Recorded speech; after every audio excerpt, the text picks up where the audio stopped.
الأخرى عند سدرة المنتهى عندها جنة المأوى إذ يغشى السدرة ما يغشى ما زاغ البصر وما طغى لقد رأى من آيات ربه الكبرى صدق اللہ العظیم۔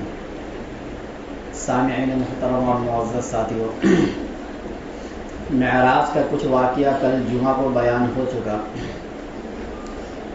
اب اس کے آگے کی جو تفصیل ہے وہ اصل بتانا ہے کہ اللہ کے نبی صلی اللہ علیہ وسلم نے جو معراج فرمائی ہے اس کے دو حصے ہیں، ایک زمینی سفر، ایک آسمانی سفر۔ زمینی سفر کا ذکر اللہ تعالیٰ نے سورہ بنی اسرائیل میں فرمایا، سبحان الذی اسری بعبدہ لیلا من المسجد الحرام، کہ مسجد حرام سے مسجد اقصیٰ تک اللہ تعالیٰ اپنے بندے کو راتوں رات لے کر گئے۔ ایک مختصر سے لائن میں اللہ تعالیٰ نے اتنی بڑی تفصیل کو بیان کر دیا، کیونکہ اس کی مکمل تفصیل حدیث کے اندر آتی ہے کہ جب اللہ کے نبی صلی اللہ علیہ وسلم جا رہے تھے بیت المقدس کی طرف، تو ایک جگہ پر حضرت جبرائیل امین نے فرمایا کہ یہاں پر اتر کر نماز پڑھیے۔ اللہ کے نبی صلی اللہ علیہ وسلم اتر کر نماز پڑھے تو حضرت جبرائیل امین نے فرمایا، اتدری این صلیت، کیا آپ کو معلوم ہے کہ یہ کون سی جگہ ہے؟ حضرت جبرائیل امین نے فرمایا کہ یہ مدینہ ہے جہاں آپ کو ہجرت کرنا ہے۔ پھر تھوڑی دور اور چلے، حضرت جبرائیل امین نے فرمایا، انزل فصلی، آپ اتریے اور یہاں پر بھی نماز پڑھیے۔ نماز پڑھنے کے بعد حضرت جبرائیل امین نے فرمایا، اتدری این صلیت، کیا آپ جانتے ہیں کہ آپ نماز کہاں پڑھے؟ تو حضرت جبرائیل امین نے جواب دیا، حیث کلم اللہ موسیٰ، کہ جہاں اللہ تعالیٰ نے موسیٰ علیہ السلام سے بات کی تھی، یعنی طور سینا میں آپ نے نماز پڑھی۔ پھر تھوڑا اور آگے بڑھے، اللہ کے نبی نے فرمایا، حضرت جبرائیل امین نے فرمایا کہ انزل فصلی، آپ اتریے اور نماز پڑھیے۔ چنانچہ وہاں پر بھی اتر کر اللہ کے نبی صلی اللہ علیہ وسلم نماز پڑھے اور فرمایا کہ یہ بیت لحم ہے، حیث ولد عیسیٰ علیہ السلام، جہاں عیسیٰ علیہ السلام کی پیدائش ہوتی ہے۔ اس طریقے سے آپ کا سفر مکمل ہوتا ہے۔ لیکن یہاں پر سمجھنے کی جو بات ہے وہ یہ ہے کہ دیکھو، معراج کا جو واقعہ ہے وہ نبی صلی اللہ علیہ وسلم کے لیے اعزاز بھی ہے اور اعجاز بھی ہے۔ یعنی ایک طریقے سے اگر دیکھا جائے تو نبی صلی اللہ علیہ وسلم کو عزت بھی دینا ہے، بلندی کے مقام تک بھی پہنچانا ہے، اور دوسری طرف یہ نبی صلی اللہ علیہ وسلم کا سب سے بڑا معجزہ بھی ہے قرآن کریم کے بعد۔ تو یہ اعزاز بھی ہے اور اعجاز بھی ہے۔ اور دیکھو، چونکہ نبی صلی اللہ علیہ وسلم کی ایک حدیث ہے کہ من تواضع رفعہ اللہ، جو اللہ کے لیے تواضع اختیار کرتا ہے اللہ اس کو بلند کر دیتے ہیں۔ اللہ کے نبی صلی اللہ علیہ وسلم نے اللہ تعالیٰ کے لیے اتنی تواضع اختیار کی کہ تواضع کے انتہا کو پہنچ گئے، تو اللہ تعالیٰ نے بھی اپنے پیغمبر کو بلندی کے انتہا تک پہنچا دیا کہ عرش معلیٰ تک، سدرۃ المنتہا اور بیت معمور تک اللہ کے نبی صلی اللہ علیہ وسلم پہنچ گئے۔ یہ بلندی کی انتہا ہے، اس کے بعد کوئی انتہا نہیں۔ اسی چیز کو اللہ تعالیٰ نے قرآن کریم میں فرمایا، وَرَفَعْنَا لَكَ ذِكْرَكَ، کہ اے پیغمبر ہم نے آپ کے لیے آپ کے نام کو بلند کر دیا۔ تو جو آدمی بھی تواضع اللہ کے لیے اختیار کرے گا، اللہ اس کو اس دنیا میں بھی اور آخرت میں بھی بہت بہت بلند مقام پر فائز فرمائیں گے۔ اور اسی طریقے سے چونکہ اللہ کے نبی صلی اللہ علیہ وسلم مقام کے اعتبار سے سب سے افضل ہے، اور مقام کے اعتبار سے اگر دیکھا جائے تو اللہ کے نبی اول بھی ہے اور آخر بھی ہے، چونکہ سب سے پہلے نبوت اللہ کے نبی کو دی گئی ہے، اگرچہ دنیا میں آنے کے اعتبار سے آخر میں ہے، لیکن آپ خاتم النبیین ہیں، آپ کی نبوت کی وجہ سے دوسرے نبی بنائے گئے، تو مقام کے اعتبار سے آپ اول بھی ہیں آخر بھی ہیں۔ اسی لیے آپ کے سفر کا آغاز اس جگہ سے ہوا جو اس کائنات میں سب سے اول ہے، اور اس جگہ تک ہوا جو اس کائنات میں سب سے آخر ہے۔ یعنی اللہ کے نبی صلی اللہ علیہ وسلم جب مقام میں اعلیٰ مقام پر فائز ہے تو جگہ کے اعتبار سے بھی جو جگہ اعلیٰ مقام پر فائز ہے اس جگہ سے ابتدا ہوئی اور اس جگہ پر انتہا ہوئی. یہ اللہ کے نبی صلی اللہ علیہ وسلم کا مقام و مرتبہ ہے. پھر اللہ کے نبی صلی اللہ علیہ وسلم جب بیت المقدس میں حاضر ہوئے تو سارے انبیاء موجود تھے اور اللہ کے نبی صلی اللہ علیہ وسلم کے استقبال کے لیے سب لوگ موجود تھے. جب نماز کا وقت ہوا، صحیح مسلم کی حدیث ہے کہ فحانت الصلاۃ فاممتهم، جب نماز کا وقت ہوا تو میں نے ان تمام پیغمبروں کی امامت فرمائی. اس لیے اللہ کے نبی صلی اللہ علیہ وسلم کو امام الانبیاء کہا جاتا ہے.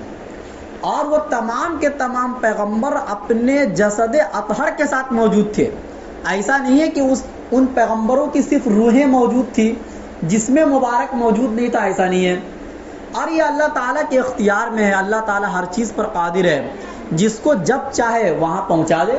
چونکہ انبیاء علیہم السلام کے جو جسم مبارک ہوتے ہیں وہ قبر کے اندر بھی گلتے سڑتے نہیں ہیں جیسے اور انسانوں کے ہوتے ہیں.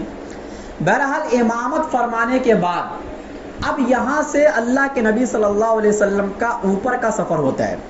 دیکھو جب دنیا کا سفر ہوا ہے تو براق سواری کو لائی گئی ہے، یہ بتلانے کے لیے کہ دنیا دارالاسباب ہے اور دنیا میں اگر پیغمبر کو بھی سفر کرنے کی ضرورت پڑے گی، اگر اللہ چاہتے تو آپ ڈائریکٹ اللہ تعالیٰ آپ کو مسجد حرام سے مسجد اقصی پہنچا دیتے. براق سواری پر سفر کرنے کی ضرورت نہیں تھی اللہ کے نبی صلی اللہ علیہ وسلم کو، لیکن سوار اس لیے ہوئے ہیں کہ تاکہ یہ بتلایا جائے کہ دنیا دارالاسباب ہے. دوسرے اس وجہ سے بھی سواری کی ضرورت پڑی کہ دیکھو جب آپ کسی کو اپنے گھر پر بطور مہمان کے بلائیں گے تو ایک تو یہ کہ سامنے والے کو آپ نے فون کر کے بتا دیا کہ بھائی میرے گھر کا پتہ یہ ہے، آپ آ جاؤ میرے گھر پر. دوسرے یہ کہ آپ اس کو لینے کے لیے آئے، گاڑیوں کے ساتھ آئے، پورے استقبال کے ساتھ آئے، یہ زیادہ اعزاز ہے.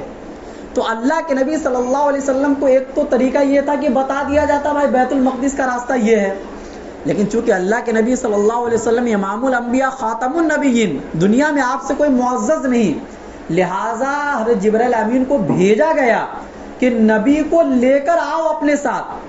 اور وہ سواری بھی ایسی کہ جس پر کوئی آج تک سوار نہیں ہوا تھا، جو دنیا کی سواری نہیں تھی، جو جنت کی سواری تھی. یہ مہمان کے اعتبار سے جیسا مہمان کا مقام و مرتبہ ہوتا ہے، استقبال بھی اسی طریقے سے کی جاتی ہے.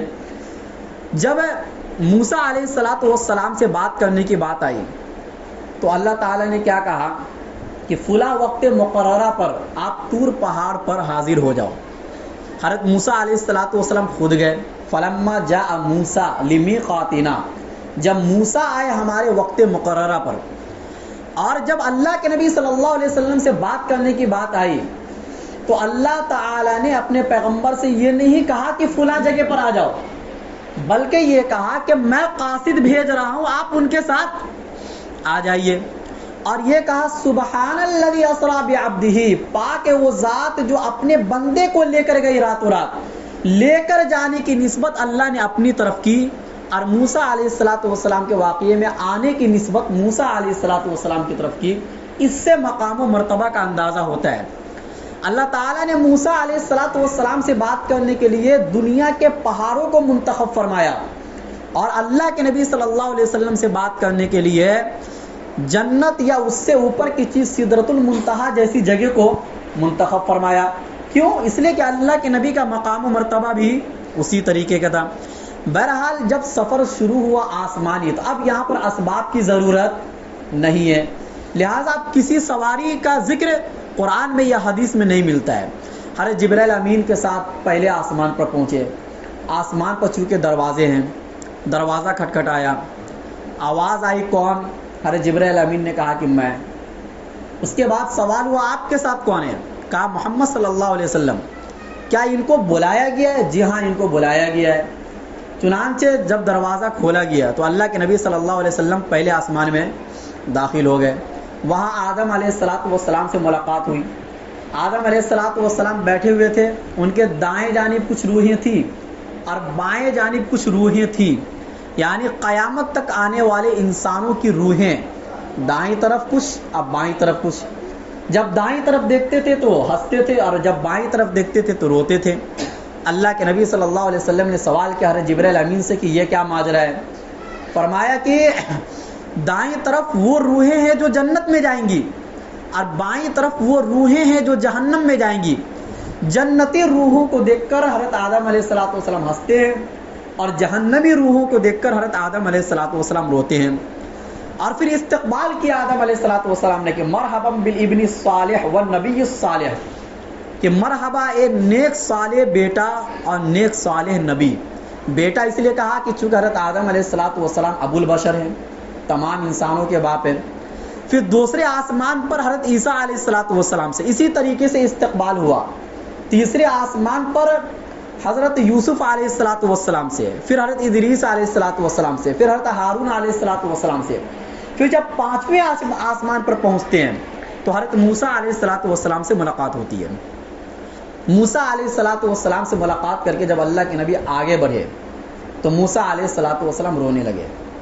سوال ہوا، آواز آئی کہ اے موسیٰ تم کیوں روتے ہو؟ انہوں نے کہا کہ میں یہ سوچ کر رو رہا ہوں کہ یہ پیغمبر آئے ہیں بہت آخر میں، لیکن ان کی امت سب سے زیادہ جنت میں جائے گی میری امت کے مقابلے میں، چونکہ اللہ کے نبی کے بعد سب سے بڑی امت حضرت موسیٰ علیہ الصلوۃ والسلام کی ہے، اور اللہ نے جو مقام و مرتبہ ان کو دیا وہ کسی سے پوشیدہ نہیں ہے۔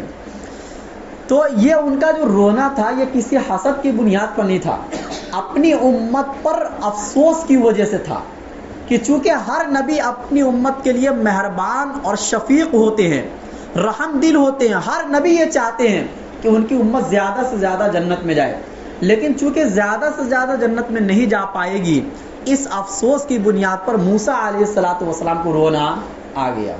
اس کے بعد جب 7ویں آسمان پر پہنچے تو ابراہیم علیہ الصلوۃ والسلام سے ملاقات ہوئی، جو بیت معمور سے ٹیک لگا کر بیٹھے ہوئے تھے۔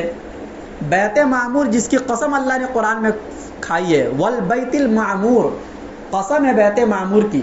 جس طریقے سے دنیا کے اندر انسانوں کے لیے خانہ کعبہ ہے جہاں ہم طواف کرتے ہیں، اسی طریقے سے 7واں آسمان کے اوپر فرشتوں کے لیے بیت معمور ہے جہاں فرشتے طواف کرتے ہیں۔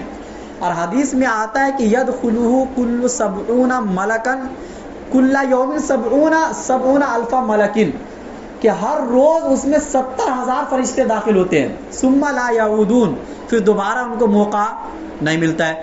اس سے اندازہ لگایا جا سکتا ہے کہ فرشتوں کی تعداد کتنی ہے۔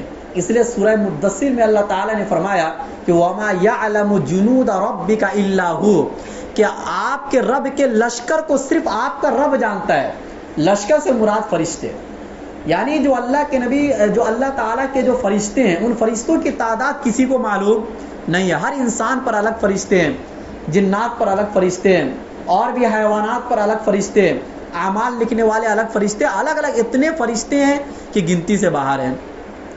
اس کے بعد جب 7واں آسمان پر پہنچ گئے تو پھر سدرۃ المنتہا تک بھی اللہ کے نبی صلی اللہ علیہ وسلم پہنچے۔ اسی کا ذکر قرآن کریم کے اندر ہے، یعنی اللہ کے نبی صلی اللہ علیہ وسلم کے زمینی سفر کا تذکرہ بھی قرآن میں ہے اور آسمانی سفر کا تذکرہ بھی قرآن میں ہے۔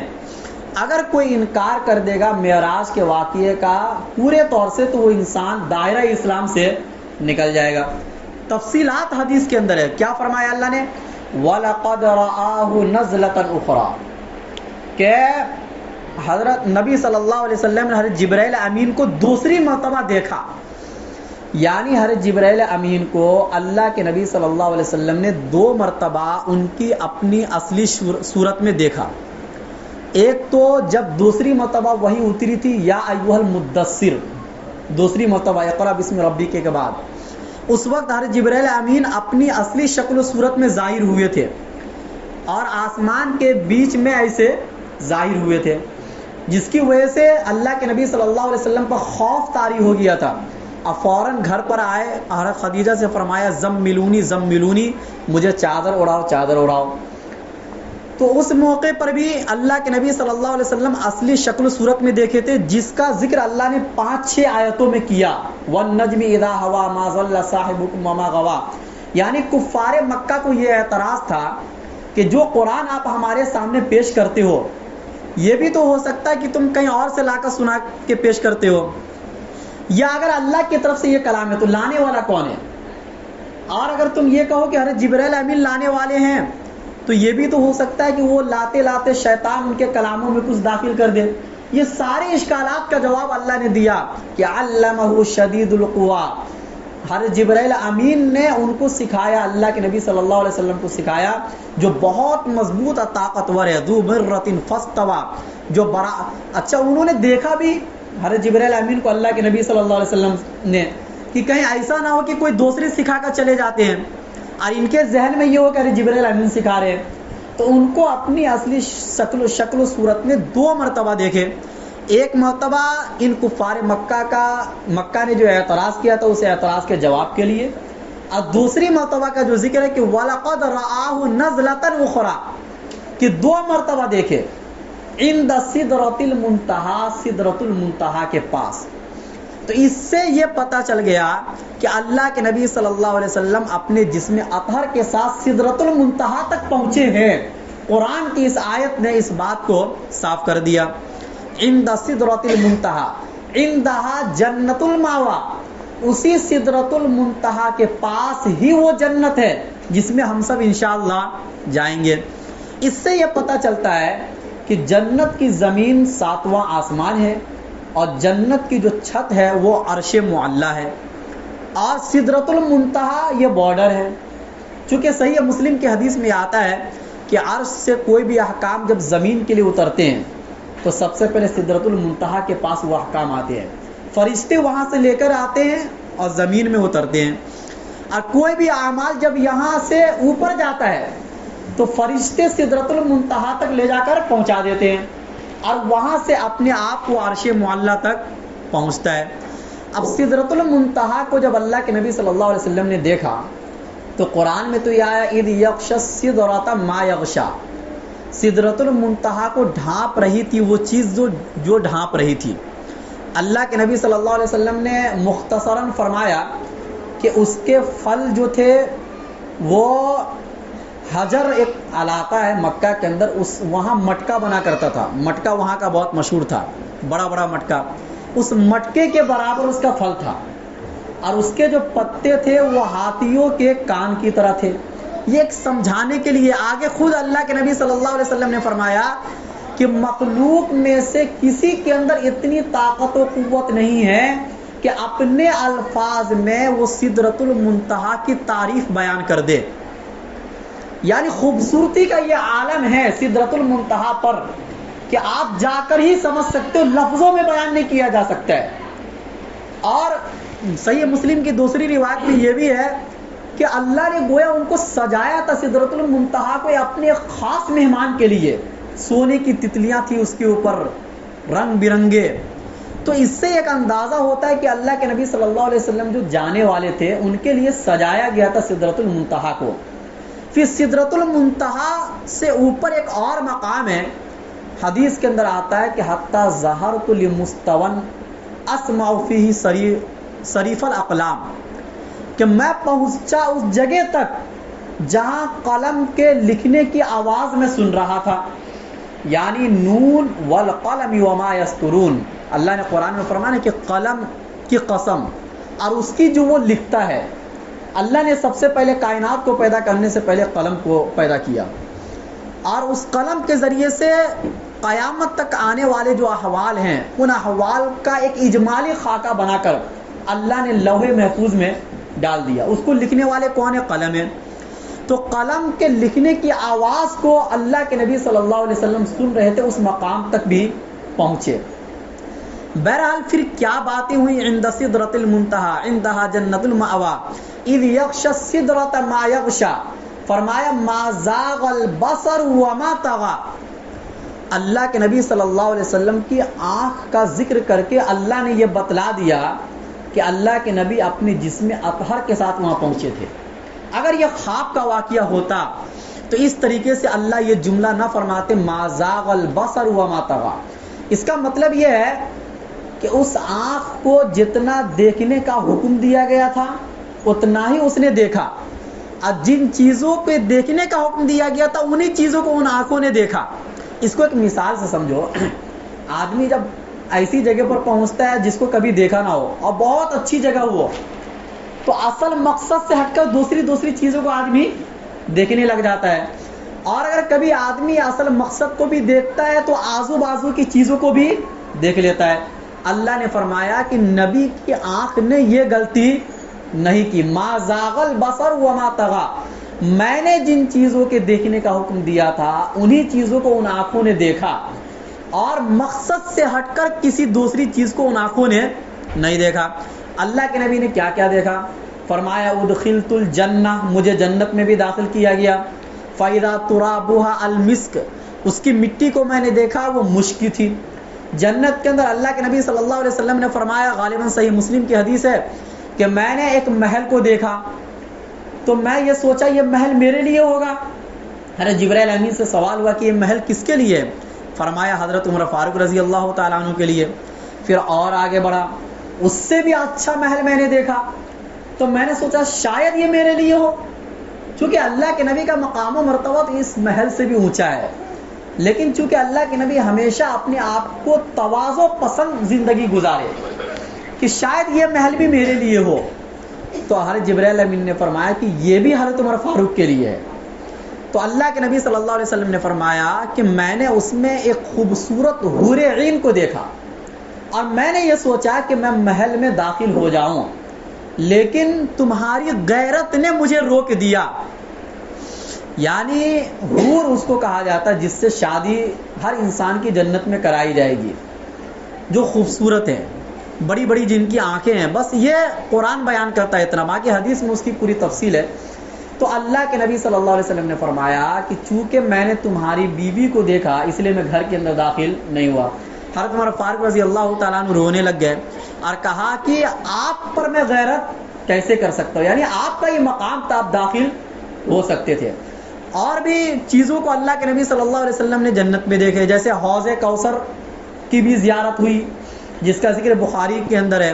اسی طریقے سے جاتے جاتے اللہ تعالیٰ نے دجال کو بھی دکھایا کہ دیکھو یہی وہ ہے جو آخر میں رونما ہونے والا ہے. اور دجال کو تو ایک صحابی نے بھی دیکھا تھا, بہرحال جو کہ لمبا واقعہ ہے, لیکن اللہ کے نبی صلی اللہ علیہ وسلم نے بھی دیکھا. اسی طریقے سے جہنم کا جو داروغہ ہے مالک, اس سے بھی ملاقات ہوئی, اور اس سے ملاقات تو بیت المقدس میں بھی ہوئی کہ جب اللہ کے نبی صلی اللہ علیہ وسلم نماز پڑھا کر باہر آنے لگے تو وہ دروازے پہ کھڑے تھے جو جہنم کے داروغہ ہیں, اور جبرائیل امین نے کہا کہ آپ ان سے سلام کیجئے. تو اللہ کے نبی سلام کرتے کہ ان سے پہلے انہوں نے سلام کر لیا. اور بعض روایتوں میں یہ آتا ہے کہ وہ ہنس بھی نہیں رہے تھے, مسکرا بھی نہیں رہے تھے.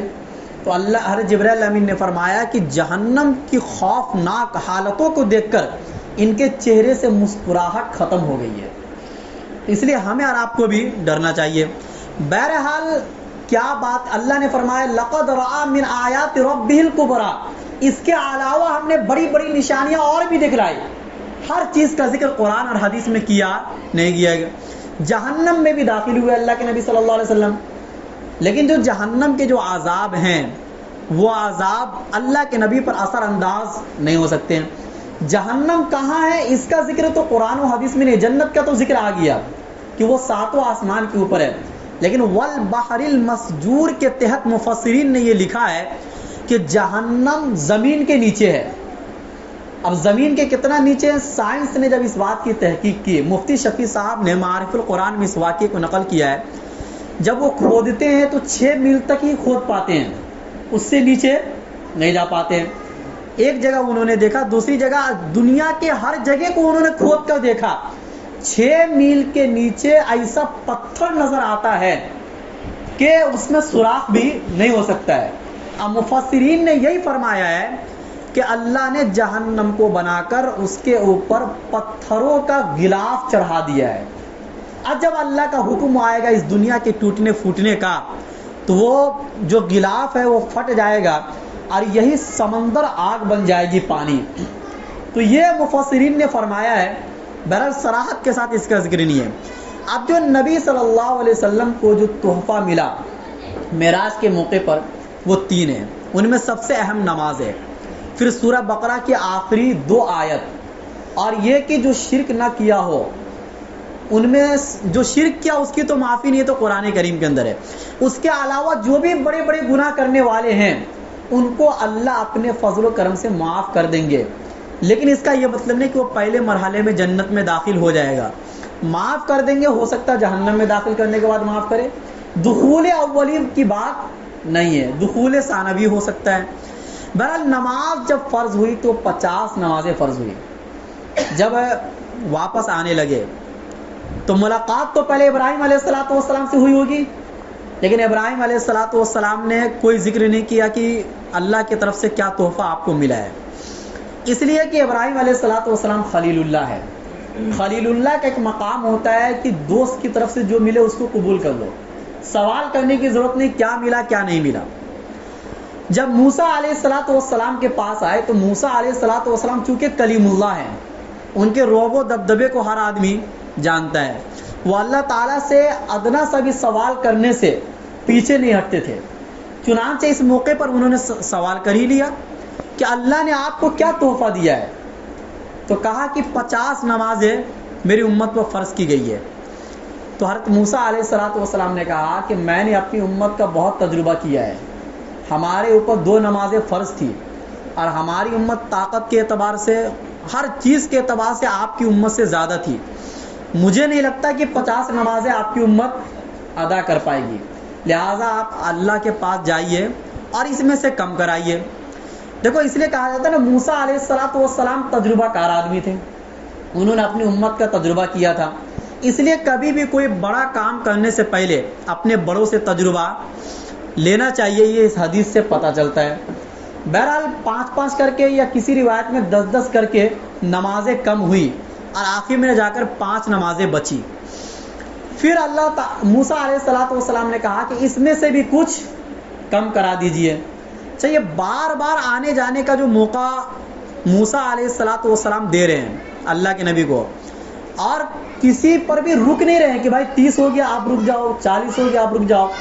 صوفیہ نے یہاں پر ایک نقطے کی بات لکھی ہے کہ موسیٰ علیہ السلام دنیا میں رب کی تجلیات کا دیدار نہیں کر پائے تھے، لیکن ان کی یہ خواہش تھی اور اللہ تعالیٰ سے اس خواہش کا اظہار فرمایا تھا. جنت کے اندر چونکہ 6 آسمان پر موجود تھے، وہاں پر بھی رب کی تجلیات ظاہر نہیں تھی، کیونکہ رب کی تجلیات تو 7واں آسمان کے اوپر ظاہر ہوئی جس کو اللہ کے نبی صلی اللہ علیہ وسلم نے مشاہدہ کیا. تو موسیٰ علیہ السلام نے سوچا کہ میں ان آنکھوں کو تو کم سے کم دیکھ لوں جنہوں نے رب کی تجلیات کا مشاہدہ براہ راست کیا ہے، تاکہ اس تجلی کا یہ بدل ہو جائے. اس لیے بار بار حضرت موسیٰ علیہ السلام یہ فرما رہے تھے کہ 5 کے بعد بھی فرمایا کہ اس میں سے بھی کچھ کم کرا دیجئے. تو اللہ کے نبی صلی اللہ علیہ وسلم نے فرمایا کہ مجھے بار بار جانے میں شرم آتی ہے، چونکہ 5 کم ہو رہا تھا، اگر اس میں بھی میں جاؤں گا تو جو گفٹ تحفہ ملا ہے گویا کہ وہ کیا ہو جائے گا، ختم ہی ہو جائے گا.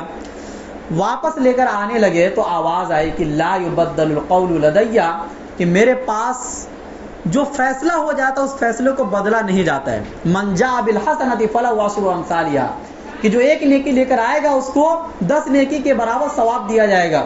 لہذا ثواب اتنا ہی ہے، لیکن نماز میں تخفیف کر دی گئی.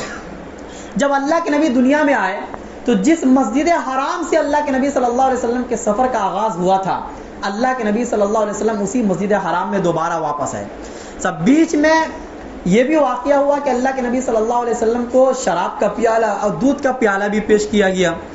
اللہ کے نبی صلی اللہ علیہ وسلم نے دودھ کا پیالہ نوش فرمایا تو حضرت جبرائیل امین نے فرمایا الحمدللہ الذی ہداک للفطرہ، تمام تعریف اس اللہ کے لیے جس نے آپ کو فطرت کی ہدایت دی. لو اخترت الخمر فغوت امتک، کہ اگر آپ شراب کو اختیار کر لیتے تو آپ کی امت گمراہ ہو جاتی. اس سے پتہ چلا کہ تمام گمراہیوں کی جڑ اور بنیاد یہ کیا ہے، شراب ہے. اس لیے انسان کی فطرت کے خلاف بھی ہے، اس حدیث سے پتہ چلا. اور اسی طرح اللہ کے نبی صلی اللہ علیہ وسلم جب راستے سے گزر رہے تو ایک جگہ پر دیکھے کہ کچھ لوگوں کے زبان کو کینچیوں سے کاٹا جا رہا ہے. تقرض شفاہم بمقارض من نار. سوال ہوا کہ یہ کون لوگ ہیں؟ فرمایا کہ ہؤلاء خطباء امتی کا، یہ آپ کی امت کے خطبہ ہیں کہ یقولون ما لا یفعلون، جو کہتے وہ بات وہ کرتے نہیں ہیں. وَيَنْسَوْنَ أَنفُسَهُمْ، اپنے آپ کو بھلا دیتے ہیں، وَهُمْ يَتْلُونَ الْكِتَابَ، حالانکہ وہ کتاب کی تلاوت کرتے ہیں، أَفَلَا يَعْقِلُونَ، کیا یہ لوگ اتنی بھی بات سمجھتے نہیں ہیں؟ اور آگے پہنچے تو کچھ لوگوں کو یہ دیکھا کہ بطونہم، کہ ان کے پیٹ کل بیوتی گھروں کی طرح ہیں، ترا فیہا الحیات، اس میں سانپ بھی ہے پیٹوں میں، جو باہر سے بھی دکھ رہا ہے۔ اللہ کے نبی صلی اللہ علیہ وسلم نے سوال کیا کہ یہ کون لوگ ہیں؟ فرمایا ہؤلاء اکلۃ الربا، یہ سود خور لوگ ہیں۔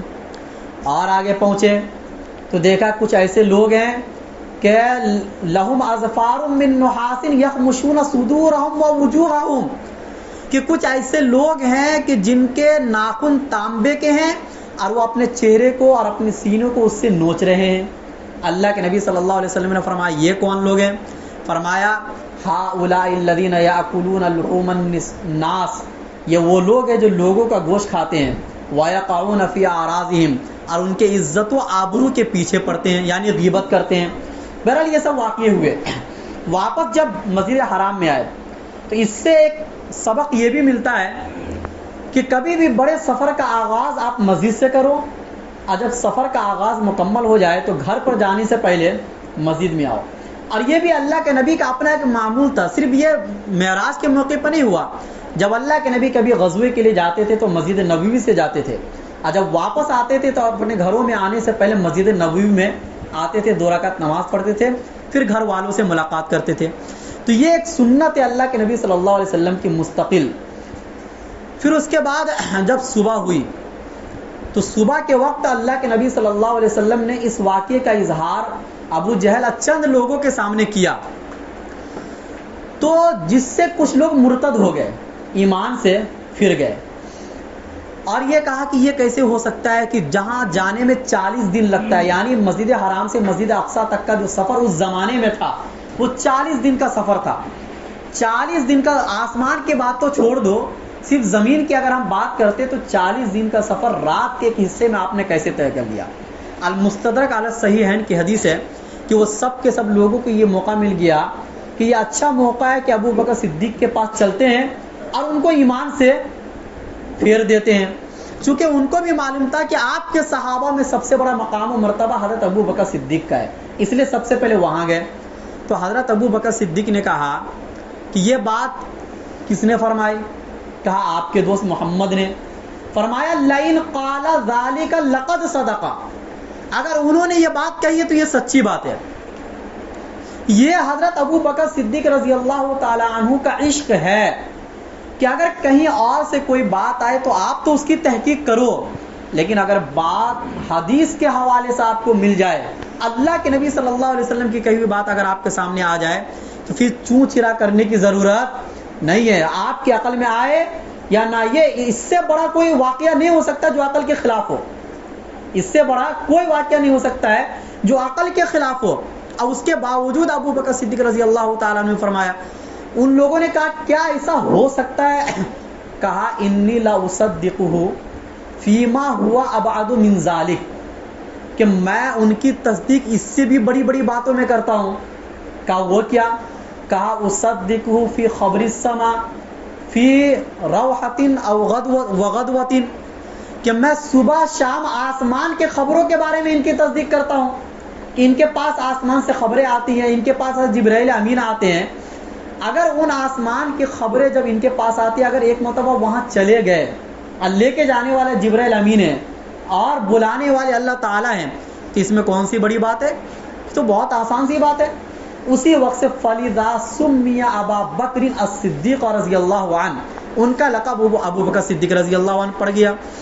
اور مسند احمد کی حدیث ہے کہ جب یہ واقعہ بیان کیے تو کچھ لوگ تالی بجانے لگے، مذاق میں کچھ لوگ سیٹی بجانے لگے، کچھ لوگوں نے اپنے ہاتھ کو اپنے سروں پر رکھ لیا کہ بھائی یہ کون سی بات ہو گئی، کچھ لوگ جھوٹ گمان کرنے لگ گئے، اور اس میں سے کچھ وہ لوگ تھے جو بیت المقدس دیکھ کر آئے تھے، تو کہا بھائی ایسا کرو کہ وہاں کے کچھ صفات بیان کر دو، بیت المقدس کیسے بنی ہوئی ہے، کتنے دروازے، کیا کھڑکیاں، مطلب جو بھی ہو بیان کرو۔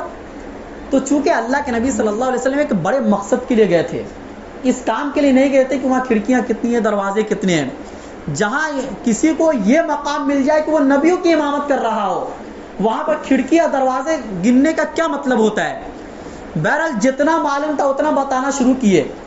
آگے جتنا نہیں معلوم تھا، حدیث میں یہ آتا ہے کہ اللہ تعالیٰ نے وہ حجابات ہٹا دیے جو مسجد حرام سے مسجد اقصی تک کے لیے تھے، اور پورا دیکھ کر پورا سیم ٹو سیم بتا دیے.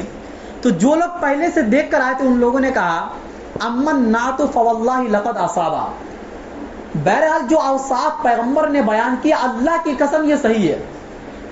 اوصاف تو اللہ کی قسم صحیح ہے، لیکن یہ ناممکن بات ہے کہ 40 دن کا سفر ایک رات میں نہیں ہو سکتا ہے. اب مسند بزار کے اندر ہے، اور امام بہقی نے دلائل النبوہ کے اندر اس واقعے کو ذکر کیا ہے، اور اس کی سند کو انہوں نے صحیح قرار دیا ہے کہ اللہ کے نبی نے یہاں تک فرمایا کہ میں جب آ رہا تھا تو فلاں قافلے سے میری ملاقات ہوئی. یعنی وہ قافلہ جو مکہ سے تجارت کرنے کے لیے ملک شام گیا تھا، چونکہ بیت المقدس بھی ملک شام میں ہے، فلسطین کے اندر. فلاں قافلے کو میں نے دیکھا، فلاں قافلے کے پاس سے میں گزرا ہوں، اور فلاں لوگ فلاں جگہ پر ٹھہرے ہوئے تھے. اور اس قافلے میں جو سب سے آگے جو ان میں سے کچھ لوگوں کے اونٹ بھی گم ہو گئے ہیں، جس کو وہ لوگ تلاش کر رہے ہیں. آنے کے بعد تم ان سے سوال کر سکتے ہو یہ سب. اور اس کے بعد جب وہ لوگ آئیں گے تو سب سے آگے گندمی رنگ کا ایک اونٹ ہوگا، اس کے اوپر گرم کپڑا ہوگا، ٹھنڈی کا مہینہ رہا ہوگا تو گرم کپڑا بھی ہوگا، 2 لدے ہوئے بورے بھی ہوں گے اس کے اوپر سامان وغیرہ سے. جب وہ لوگ واپس آئے، جس دن بھی بتا دیے کہ فلاں دن وہ لوگ آئیں گے، چونکہ مکہ والوں کو یہ اندازہ ہو جاتا تھا سفر کرتے کرتے کہ وہاں سے یہاں تک آنے میں کتنا دن لگے گا. اس اندازے سے اللہ کے نبی نے یہ بھی بتلا دیا کہ فلاں دن وہ لوگ آئیں گے. جب وہ دن شروع ہو گیا تو سب لوگ مکہ کے کنارے پر آ گئے یہ دیکھنے کے لیے کہ نبی نے جو بات کہی ہے سچ ہے یا غلط ہے، نعوذ باللہ. چنانچہ جب دوپہر ہوئی، ایک دم عین دوپہر کے وقت، وہ سب لوگ اسی صفت کے ساتھ، جس صفت کے ساتھ اللہ کے نبی صلی اللہ علیہ وسلم بیان کیے تو وہ سب لوگ حاضر ہو گئے، لیکن اس کے باوجود بھی ماننے کو تیار نہیں. بہرحال اللہ کے نبی صلی اللہ علیہ وسلم کا یہ بہت بڑا معجزہ ہے، اور اس معجزے سے ہمیں جو سبق ملتا ہے، کچھ سبق تو بتا دیا بیچ میں ہی، لیکن جو اصل سبق ہے کہ اللہ نے تمام احکام کو فرض فرمایا اس زمین پر، اور نماز جیسی اہم عبادت کو فرض فرمایا اللہ نے عرش معلی پر. اس سے نماز کی اہمیت کا اندازہ لگتا ہے. اور معراج کو ماننے والا وہ مسلمان ہوگا جو 5 وقت کی نماز پڑھتا ہے. جن کی زندگی میں 5 وقت کی نماز نہیں ہے، وہ یہ نہیں کہہ سکتا ہے کہ میں معراج کو ماننے والا ہوں. لہٰذا ہمیں اور آپ کو اس سے سبق سیکھنا چاہیے. اور اللہ کے نبی صلی اللہ علیہ وسلم کا اتنا بڑا معجزہ، اور اس میں جو سب سے بڑا تحفہ وہ نماز ہے، اور سب سے زیادہ پیچھے آج یہ امت نماز سے ہی ہے. اگر آپ کو بھی وہ مقام حاصل کرنا ہے جس مقام تک ہمارے پیارے پیغمبر محمد صلی اللہ علیہ وسلم پہنچے ہیں، تو آپ کو بھی اسی نماز کے ذریعے سے اس مقام کو حاصل کرنا پڑے گا. اس کے بغیر آپ وہ مقام حاصل نہیں کر سکتے ہو. آپ کو اگر جنت میں جانا ہے، آپ کو اس اونچائی یا بلندی کے مقام تک اگر آپ کو پہنچنا ہے، کہا جاتا ہے کہ نماز مومنین کی معراج ہے. یعنی اللہ کے نبی صلی اللہ علیہ وسلم تو اپنے جسم اطہر کے ساتھ معراج پر گئے، لیکن امت کا کیا؟ تو ایک ایسی عبادت کو اللہ نے فرض فرما دیا جس میں امیر غریب سب برابر ہے، اور ہر آدمی آسانی سے کر سکتا ہے اور اس معراج تک پہنچ سکتا ہے جو اس امت کے لیے اللہ کے نبی صلی اللہ علیہ وسلم نے اپنے اللہ سے مانگا ہے. تو اس لیے ہمیں اور آپ کو نماز کی پابندی کرنے کی ضرورت ہے. قرآن کریم کے اندر سب سے زیادہ جس عبادت کو ہائی لائٹ کیا گیا اور روشنی جس عبادت پر سب سے زیادہ ڈالی گئی ہے، سب سے زیادہ زور جس عبادت پر ڈالا گیا ہے، وہ کیا ہے؟ نماز جیسی اہم عبادت ہے. فرمایا اقیم الصلاۃ لذکری، نماز پڑھو میری یاد کے لیے. اگر تم یہ چاہتے ہو کہ مجھے یاد کرو تو نماز کی پابندی کرنی پڑے گی. نماز پڑھو گے تو رزق میں دوں گا. نماز پڑھو گے تو ان الصلاۃ تنہی عن الفحشاء والمنکر، معاشرے سے بے حیائی یا برے کام خود بخود ختم ہو جائیں گے. تو ساری چیزوں کا تعلق نماز سے ہے، کیونکہ نماز صرف ایک عبادت نہیں، نماز ایک تربیت ہے. اس لیے فرمایا گیا کہ نماز مسجد میں آ کر پڑھو، ورنہ نماز اپنے گھر پر بھی تو پڑھ سکتے تھے.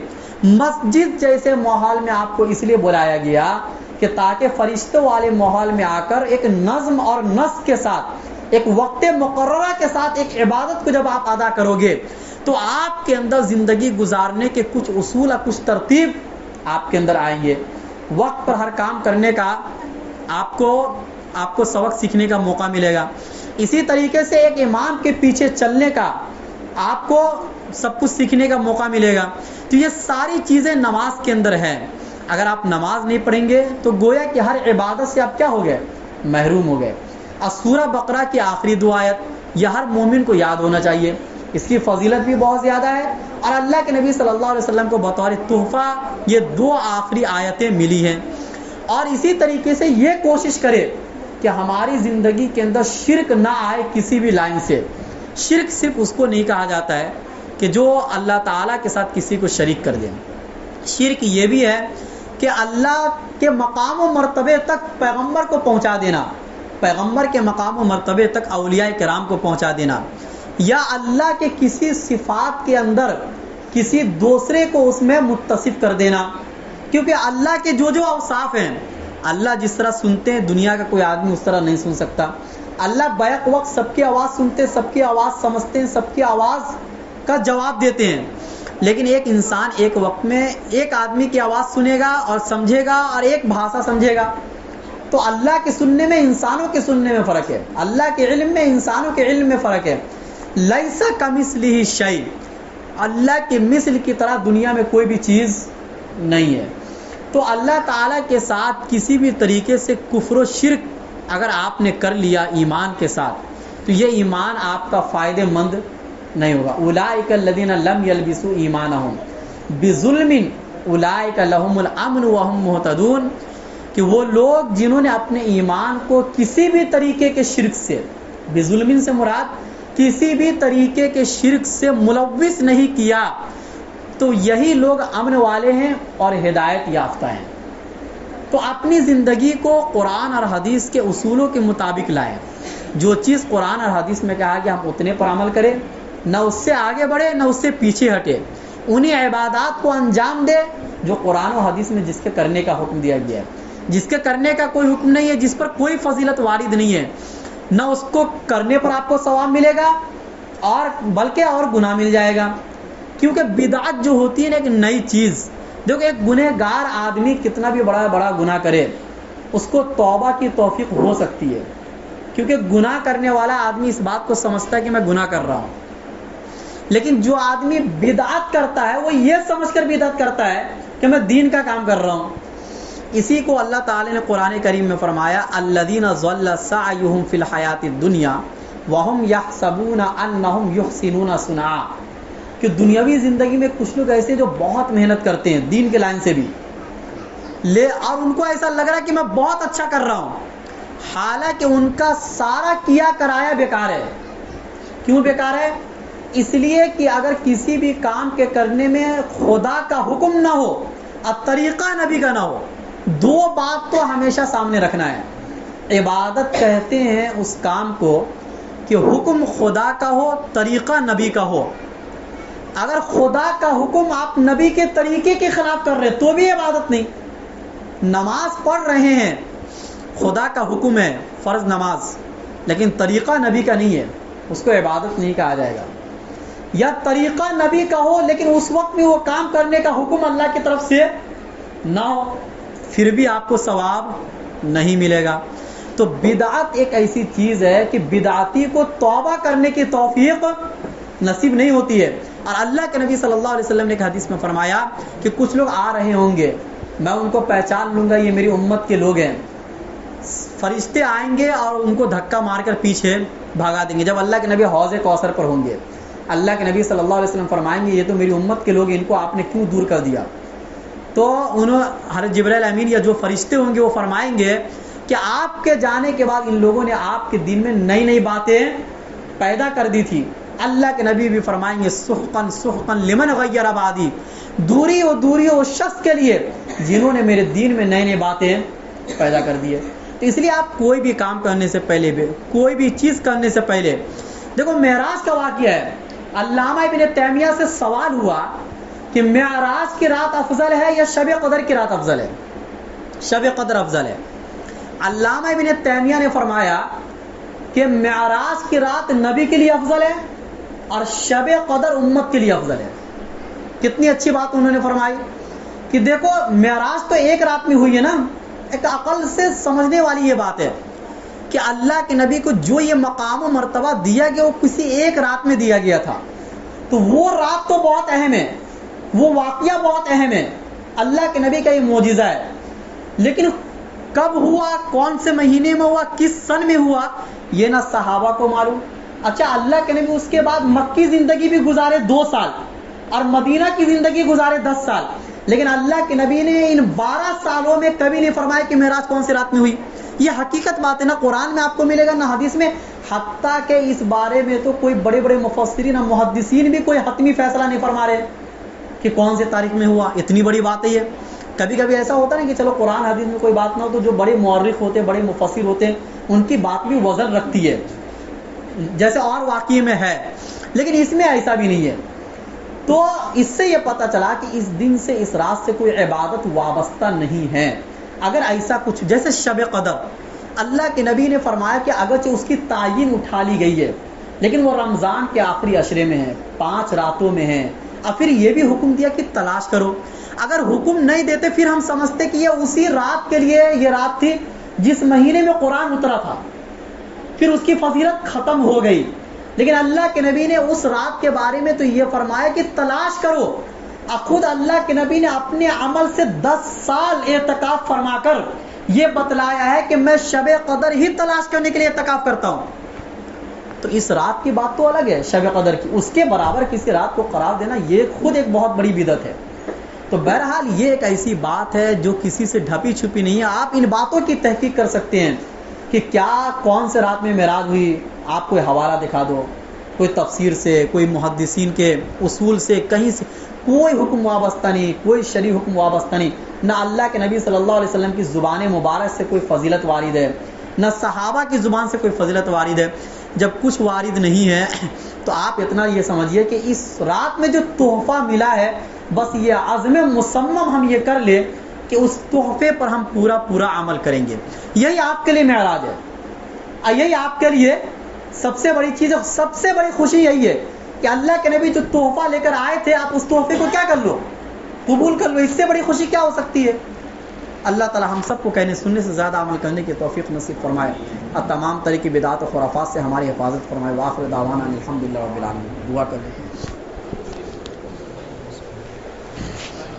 بسم اللہ الرحمن الرحیم، اللہم صلی علی محمد وعلی آل محمد کما صلیت علی ابراہیم وعلی آل ابراہیم انک حمید مجید، اللہم بارک علی محمد وعلی آل محمد کما بارکت علی ابراہیم وعلی آل ابراہیم انک حمید مجید، ربنا آتنا فی الدنیا حسنۃ وفی الآخرۃ حسنۃ وقنا عذاب النار، ربنا ظلمنا انفسنا وان لم تغفر لنا وترحمنا لنکونن من الخاسرین، ربنا هب لنا من ازواجنا وذرياتنا قرة اعین واجعلنا للمتقین اماما، لا الہ الا انت سبحانک انی کنت من الظالمین، اللہم ارحمنا یا ارحم الراحمین، اللہم اغفر لنا ذنوبنا یا رب العالمین، اللہم بارک لنا فی رجب و شعبان وبلغنا رمضان، اللہم بارک لنا فی رجب و شعبان وبلغنا رمضان، اللہم اجرنا من النار، اللہم اعتق رقابنا عن النار، اللہم اعنا علی ذکرک و شکرک و حسن عبادتک۔ کہ اللہ ہم گنہگار ہیں تو ہمارے گناہوں کو معاف فرما، ہماری غلطیوں کو درگزر فرما، کہ اللہ تو اپنی رضا نصیب فرما، اپنی خوشنودی نصیب فرما، اپنا پیار نصیب فرما، اپنا استحضار نصیب فرما، کہ اللہ پیارے نبی سے محبت عطا فرما، کہ اللہ پیارے نبی سے عشق عطا فرما، کہ اللہ نبی صلی اللہ علیہ وسلم کے ہر سنت طریقے کو زندہ کرنے کی توفیق نصیب فرما، کہ اللہ صحابہ کے طریقے کے مطابق زندگی گزارنے کی توفیق نصیب فرما، کہ اللہ بدعات و خرافات سے ہماری حفاظت فرما، کہ اللہ ہماری زندگی سے شرک کو نکال دیجئے، بدعات و خرافات کو نکال دیجئے، کہ اللہ ہر طریقے سے ہماری حفاظت فرما، ظالموں کے ظلم سے ہماری حفاظت فرما، حاسدوں کے حسد سے ہماری حفاظت فرما، کہ اللہ ہر طریقے کے شرور و فتن سے ہماری حفاظت فرما، عذاب قبر سے ہماری حفاظت فرما، حشر کی رسوائی سے ہماری حفاظت فرما، کہ اللہ جہنم سے تو ہماری حفاظت فرما، کہ اللہ جنت میں داخلہ نصیب فرما، کہ اللہ ہر ایسے کام کرنے کی توفیق نصیب فرما جس سے آپ راضی ہوتے ہیں، اے اللہ ہر ایسے کام سے تو ہماری حفاظت فرما جس سے آپ ناراض ہو جاتے ہیں۔ اے اللہ ہم نے جو بھی گناہ کیا اللہ ان گناہوں کو معاف فرما۔ اے اللہ آئندہ توبہ کرنے کی توفیق نصیب فرما۔ اے اللہ اپنے حکموں کے مطابق زندگی گزارنے کی توفیق نصیب فرما۔ اے اللہ اپنے حکموں کے مطابق زندگی گزارنے کی توفیق نصیب فرما۔ اے اللہ میری اس ٹوٹی پھوٹی دعاؤں کو محض اپنے فضل و کرم سے قبول فرما۔ وصلی اللہ تعالی علی خیر خلقہ محمد وعلی آلہ واصحابہ اجمعین برحمتک یا ارحم الراحمین۔